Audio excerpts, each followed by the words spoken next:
Es stāvu Strenčos, Gaujas Plosnieku pilsētā.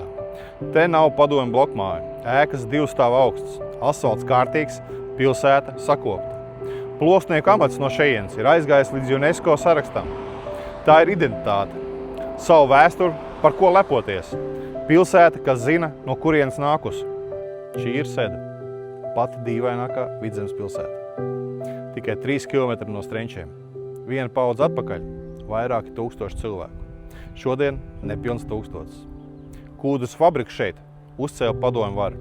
Strādnieks šeit atved no visas savienības. Pilsētu uzbūvēja svešai vajadzībai, ne tautai, kas te dzīvo. Fabrikas te vairs nav, cilvēki ir izbraukuši, palikusi tukša pilsēta un atmiņas. 2 pilsētas blakus, viena zina, no kurienes nāk, otra tika uzbūvēta svešam mērķim un pamesta. Šī ir visa Latvija mazā mērogā.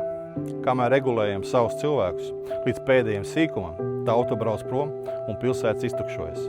Vaina nav sēdēniešos. Vaina ir sistēmā, kas vienu pilsētu pamet. Tautas dzīvotgriba, ne iekšzemes koprodukts, ir tas, pēc kā mēra valsti.